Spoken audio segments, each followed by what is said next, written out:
गणपते नमः। जय मां तारा। पाराशर ज्योतिर्विज्ञान में आप सभी दर्शकों का हार्दिक अभिनंदन है। आज दुर्गा सप्तशती के 10वें अध्याय की कथा को कहते हैं प्रारंभतः ध्यान। जिनका वर्ण तप्त सोने के सदृश है, सूर्य, चंद्र और अग्नि ही उनके 3 नेत्र हैं, तथा वे अपने कर कमलों में धनुष, बाण, अंकुश, पाश और शूल धारण किए हुए हैं। ऐसे अर्धचंद्राकार शशि भूषित मस्तक वाली शिव शक्ति स्वरूपणी भगवती कामेश्वरी देवी का मैं हृदय में ध्यान धारण करता हूँ। ऋषि ने कहा, हे राजन, अपने प्राण प्रिय भाई निशुंभ को मृत तथा सारी सेना का विनाश देखकर शुंभ ने क्रोध पूर्वक कहा, दुष्टा दुर्गे, तू अपने बल से गर्वित होकर मिथ्या अभिमान न कर। तू बड़ी स्वाभिमानिनी बनी फिरती है, किंतु दूसरी स्त्रियों के बल पर लड़ाई लड़ रही है। तब देवी ने कहा, ओ दुष्ट, मैं नितांत अकेली ही हूँ। देख, ये सब मेरी ही विभूतियां हैं, अतएव मुझ में ही सन्निहित हो रही हैं। तत्पश्चात ब्रह्माणी आदि संपूर्ण देवियां अंबिका देवी के शरीर में विलीन हो गई। उस समय वहां पर केवल अंबिका देवी ही विद्यमान रह गई। तब देवी ने कहा, मैं अपनी विभूतियों से अनेक रूपों में यहाँ प्रकट हुई थी। अब उन सब आकारों को मैंने समेट लिया है। अब मैं अकेले ही युद्ध के लिए संबद्ध हूँ। तुम सभी स्थिर भाव से तत्पर हो जाओ। ऋषि ने कहा, सभी देवताओं और दानवों के समक्ष देवी और शुंभ में घमासान युद्ध प्रारंभ हुआ। उन दोनों प्रतिद्वंदियों का युद्ध तीक्ष्ण शस्त्रों के प्रहार तथा बाणों की वर्षा के कारण बहुत ही भयंकर प्रतीत होने लगा। उस समय देवी के छोड़े हुए सैकड़ों दिव्यास्त्रों को शुंभ ने अपने अस्त्रों द्वारा काट डाला। इसी प्रकार प्रत्युत्तर में भगवती ने भी शुंभ द्वारा निक्षेपित बहुत सारे अस्त्रों को अक्षण भर में ही अपने हुंकार शब्द से, उच्चारण मात्र से ही विनष्ट कर दिया। तब उस दानव ने अपने सैकड़ों बाणों को चलाकर देवी को ढक दिया। ऐसा देखकर कुपित देवी ने भी अपने बाण से उसके धनुष को काट दिया। धनुष कट जाने पर दैत्यराज ने हाथ में शक्ति उठा ली, किंतु देवी ने अपने चक्र के द्वारा उस शक्ति को खंडित कर दिया। तदंतर उस दैत्य ने सैकड़ों चंद्रमा की भांति चमचमाती हुई ढाल तथा तलवार लेकर देवी पर आक्रमण कर दिया।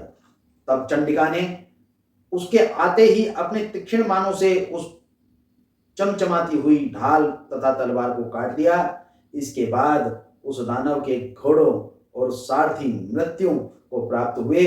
धनुष तो उसका कट ही चुका था, फिर तो अब उसने अंबिका वध के लिए भयंकर मुदगर हाथ में उठाया। उस मुदगर को भी देवी ने अपने बाणों से काट दिया। फिर भी वह दैत्य हिम्मत न हार कर केवल मुक्का बांधकर द्रुत गति से देवी की ओर झपट पड़ा। उस दैत्य ने देवी के हृदय में अपने मुक्के से प्रहार किया और देवी ने भी उसकी छाती में एक थप्पड़ मारा। देवी के इस थप्पड़ से वह भूमि पर गिर पड़ा, किंतु वह संभल कर पुनः उठ खड़ा हुआ। फिर वह एकाएक देवी पर उछल पड़ा और देवी को लेकर आकाश में उड़ चला। तब देवी आकाश में निराधार रहकर ही उसके साथ युद्ध करने लगी। उस समय आकाश में दोनों परस्पर युद्ध करने लगे। उनके इस युद्ध को देखकर ऋषि मुनि विस्मित हो गए। फिर अंबिका ने शुंभ के साथ दीर्घ काल तक युद्ध करने के पश्चात उसे घुमाकर पृथ्वी पर पटक दिया। पृथ्वी पर गिरने के पश्चात वह दैत्य पुनः देवी से युद्ध करने के लिए द्रुत गति से दौड़ा। तब दैत्यराज शुंभ को आते देखकर भगवती ने त्रिशूल से उसकी छाती वेद कर उसे भूतल पर गिरा दिया। उस त्रिशूल से भयंकर आघात से आहत होकर उसके प्राण निकल गए और वह समस्त सागरों, द्वीपों तथा पर्वतों सहित संपूर्ण पृथ्वी को आंदोलित करता हुआ धरती पर आ गिरा। उस दुरात्मा को मृत्यु के समस्त विश्व आदित हो गया। आकाश निर्मल दिखाई पड़ने लगा। उत्पात सूचक मेघ और उल्कापात सभी शांत हो गए तथा नदियां भी अपने स्वाभाविक गति के प्रवाहित होने लगी। उस दैत्य का अक्षय होने से सभी देवों को अपार हर्ष हुआ और गंधर्वादी मधुर गान करने लगे। अन्य गंधर्व वाद्य वादन करने लगे तथा अप्सराएं नृत्य करने लगी। पवित्र वायु बहने लगी। सूर्य की सलीनता मलिनता दूर होकर प्रभा चमकने लगी। अग्निशाला की बुझी हुई अग्नि प्रज्वलित हो गई तथा समस्त दिशाओं में गूंजने वाले भीषण शब्द भी शांत हो गए। इस प्रकार मार्कंडेय पुराण के श्रावणी मनवंतर कथा के अंतर्गत देवी महात्म्य में वर्णित शुंभवध नामक 10वां अध्याय। ओम नमः चंडिकायै।